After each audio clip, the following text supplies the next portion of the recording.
दोस्तों ये कहानी झारखंड के धनबाद की है। एक परिवार होता है जिसमें एक माता पिता होते हैं और उसकी एक बेटी होती है। दोस्तों बेटी बहुत पढ़ने लिखने में होशियार थी, बहुत तेज तर्रार थी। वो सोचती थी कुछ बड़ा बन के अपने माता पिता का नाम रोशन करें और समाज के लिए अच्छा काम करेंगे और समाज में हो रही गलतियों को सुधारने का काम करूंगी। दोस्तों इस सोच को लेकर के वह आईपीएस की तैयारी करती है और आखिरकार उसका आईपीएस में चयन हो जाता है। दोस्तों चयन होने के बाद वो ट्रेनिंग के लिए चली जाती है और जब ट्रेनिंग पूरा होता है तो उसका पोस्टिंग हो जाता है धनबाद जिले में। फिर वो धनबाद आती है तो उसके घर वाले देखकर उसे बहुत खुश होते हैं, उसे मिलते हैं। उसकी माँ कहती है कि बेटा अब तुम्हारा उम्र भी हो चुका है, 30-35 वर्ष की हो चुकी हो, अब तुम देख करके तुम्हारी नौकरी भी लग गई है, तुम कहीं शादी कर लो, मैं यही चाहती हूँ। उसके बाद उसकी जो बेटी होती है सुष्मिता, वो बोलती है कि नहीं माँ, अभी मुझे बहुत कुछ देखना है और जो समाज में हो रहे गलतियों को सुधारने का मैं काम करूँगी, इसलिए मैं आईपीएस की तैयारी की और आज आईपीएस में बनी हूँ। तो मैं इतनी जल्दी शादी नहीं करूँगी, इसके लिए मुझे कुछ समय दो, उसके बाद हम शादी करेंगे। उसके बाद जब उसकी पोस्टिंग धनबाद में हो जाती है तो अपने ड्राइवर के साथ जाती है और ड्राइवर से बोलती है कि तुम मुझे कहीं सुनसान जगह पे छोड़ दो और उसके बाद तुम वहाँ से चले जाना। तो जो ड्राइवर होता है वो भी सोचने लगता है कि आखिर मैडम ऐसा क्यों बोल रही हैं। तो ड्राइवर बोलता है कि ठीक है मैम, मैं छोड़ दूंगा। उसके बाद जब घर से निकलती है तो कुछ दूरी पर जा करके जब सुनसान रास्ता पड़ता है वहाँ पे, उसके बाद जो आईपीएस होती है सुष्मिता, वो वहाँ पे उतर जाती है और अपने ड्राइवर से बोलती है कि देखो मैं यहाँ पे रुक रही हूँ और कहाँ जाऊँगी ये तुम्हें पता है कि मैं एक आईपीएस हूँ, ये किसी को भनक नहीं लगनी चाहिए। उसके बाद उसके सामने ही जो सुष्मिता आईपीएस होती है वो अपना गेटअप चेंज करती है और एक भिखारन का वेश बना लेती है। पूरी भिखारन होने के बाद वो वहाँ से पैदल चल देती है उस थाने की तरफ, क्योंकि वो थाना उसके लिए पहला दिन था। तो उस थाने की तरफ जा रही थी, पूरा गेटअप चेंज कर दी थी और वो एक भिखारन बन चुकी थी। और जब वो उस थाने पर पहुंचती है तो वो वहाँ के जो कांस्टेबल होते हैं वहाँ से उसको भगाते हैं, बोलते हैं कि यहाँ से जाओ, कहीं और मांगना।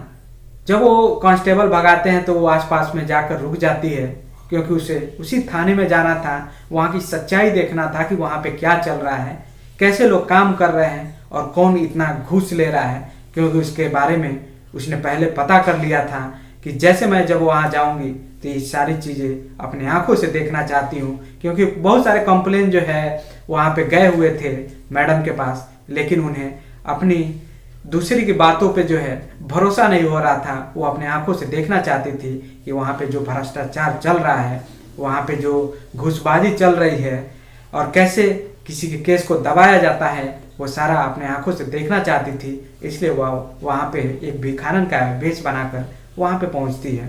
उसके बाद जब वो भिखारन उस आसपास खड़ी रहती है तभी उसके 2-3 मिनट बाद एक केस आता है और वो रेप का केस होता है। और जब अंदर लोग पहुँचते हैं, बहुत सारे लोग इकट्ठा होते हैं, क्योंकि 2 पार्टियों के लोग वहाँ पर पहुँचते हैं। तो जो भिखारन होती है वो भी पूछती है कि क्या मामला है। जो कांस्टेबल होते हैं उनसे पूछती है कि क्या मामला है, कैसा भीड़ है, इतनी सारी भीड़ एक ही बार आ गई है। तो जो कांस्टेबल होता है बताता है कि यहाँ पे एक केस आया हुआ है, अभी तुम दूर रहो, जाके कहीं और मांगो। उसके बाद धीरे धीरे जैसे ही वहाँ पे भीड़ बढ़ता है तो भिखारन जो है अंदर प्रवेश कर जाती है और कोई कांस्टेबल उसे देख नहीं पाता है। फिर वो अंदर जा करके बैठ जाती है। जब उस भिखारन को फिर वो दरोगा देखता है तो बोलता है अपने कांस्टेबल से कि ये कैसे अंदर आ गई, इसे यहाँ से भगाओ, जो इसे चाहिए इसे कुछ पैसे दे करके यहाँ से भगा दो। तो जो कांस्टेबल होता है, साहब जब यहाँ भीड़ इकट्ठा हुई थी तो हमने देखा नहीं और ये कैसे अंदर चली आई ये भी हमें नहीं पता है, ठीक है मैं इसे भगा देता हूँ। उसके बाद वहाँ से उसको 2-4 रुपये 10 रुपये जो भी देना होता है दे करके वो जो कांस्टेबल होता है बोलता है तुम यहाँ से चली जाओ।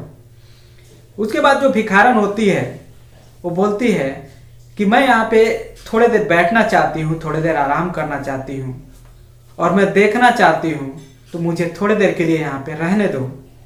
तो जब उसे बहुत सारे रिक्वेस्ट करती है तो जो कांस्टेबल होता है वो छोड़ देता है, क्योंकि वहाँ पे भीड़ इतनी थी, वो अकेले उसे क्या भगाता, तो वहाँ पे ही उसे छोड़ देता है। और धीरे धीरे इधर जो लड़की थी, लड़की की पार्टी, वो न्याय का गुहार लगा रही थी कि मुझे इंसाफ चाहिए।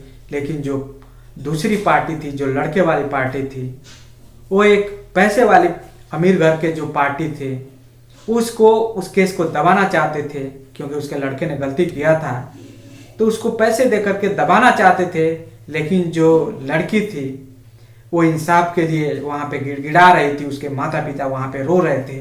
लेकिन जो दरोगा है वो कुछ नहीं सुनता है, उन्हीं लोगों की सुन रहा था, क्योंकि वो लोग पैसे अधिक दे रहे थे।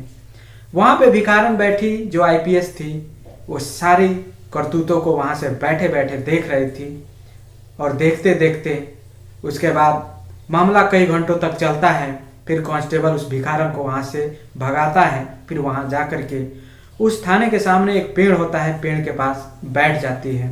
और वहाँ से भी वो देख रही थी कि वो जो दरोगा है वो कुछ पैसे लेकर के जो लड़के वाले हैं उनको बचाने की कोशिश कर रहा है, और जो पीड़िता है उसको इंसाफ नहीं मिल रहा है।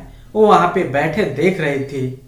उसके बाद कई घंटों तक ऐसा चलता रहा, और जो पीड़िता के माता पिता थे वो इंसाफ के लिए वहाँ पे गिड़गिड़ा रहे थे।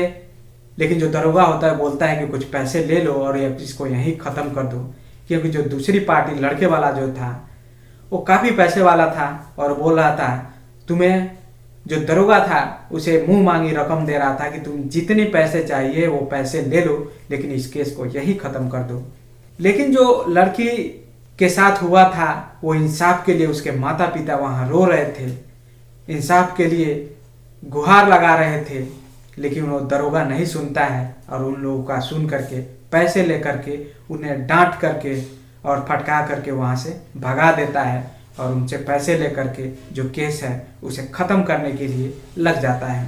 जैसे ही वो लड़की और उसके माता पिता जब वहाँ से रोते हुए बाहर निकलते हैं उस थाने से, तो उस पेड़ के पास जो भिखारन आईपीएस बैठी हुई थी वो बोलती है कि मुझे बताओ क्या बात है, कैसे क्या हुआ है। तो जो उसके माता पिता थे उसे बताने की कोशिश करते हैं, लेकिन वो भिखारन को देख करके बोलते हैं कि नहीं, इससे तुमको क्या मतलब, तुम जाओ अपना काम करो।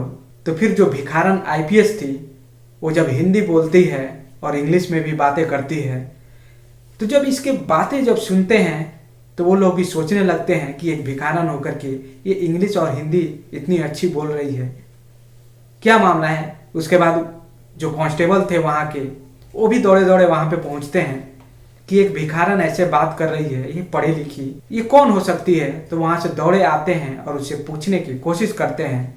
और इधर जो लड़की के माता पिता थे वो भी समझ चुके थे कि ये कोई है जो मुझे बचाना चाहता है, मुझे इंसाफ दिलाना चाहता है। तो जो कांस्टेबल होता है वो दौड़े आने के बाद पूछता है कि मैडम आप कौन हो, मुझे एक बार बता दो। उसके बाद वो जो दरोगा होता है वहाँ भी पहुँच जाता है कि आप कौन हैं, मुझे एक बार बताइए। तो जो भिखारन आईपीएस थी वो बोलती है कि तुम लोगों ने इनके साथ बहुत बुरा किया है, और पैसे लेकर के मैं यहाँ पे बैठ के देख रही थी, और जब मैं अंदर भी बैठी थी तो वही बात चल रही थी। तुम लोगों ने जो पैसे लेकर के उस लड़के को बचाया है और इनको इंसाफ नहीं मिला, ये बहुत बुरा हुआ है। उसके बाद जो मैडम होती है आईपीएस सुष्मिता, वो अपना गेटअप उतारती है, और गेटअप उतारने के बाद वो सीधा उस दरोगा को बोलती है तुम्हारे जितने भी करतूते थे मैंने बैठकर यहाँ से देखी हूँ, और मैं एक आईपीएस ऑफिसर हूँ जो इसी थाने में। जो महिला होती है आईपीएस सुष्मिता, वो अपना गेटअप उतारती है और बोलती है कि मैं एक आईपीएस हूँ। जब ये बात सुनते हैं तो वहाँ सारे दंग रह जाते हैं। उसके बाद वो सुष्मिता आईपीएस बोलती है उस लड़की के माता पिता से और उस लड़की से कि मैं तुम्हें इंसाफ दिलाऊंगी, तुम लोग रुको, मैं इंसाफ दिलाती हूँ। उसके बाद उसका जो भी फाइल होता है वो अपने अंडर में रहती है, और वहाँ के जो भी कांस्टेबल हैं उन सबों की लाइन हाजिर होती है, उन सबों को फटकार लगाया जाता है। और यही नहीं, जो वहाँ का दरोगा होता है उसे सस्पेंड भी कर दिया जाता है। मैडम उसे सस्पेंड करती है और बाकी लोगों की क्लास लगाई जाती है। फिर वो जो मैडम है उस लड़की को इंसाफ दिलाती है। तो दोस्तों ये थी कहानी आज की जो मैं आप लोगों को सुनाया कि एक लड़की को इंसाफ दिलाने के लिए एक मैडम ने आईपीएस ऑफिसर होकर के एक भिखारन का रूप धारण करती है। आप लोगों को ये कहानी कैसी लगी कमेंट बॉक्स में जरूर बताइए। मिलते हैं नए वीडियो में। धन्यवाद। जय हिंद।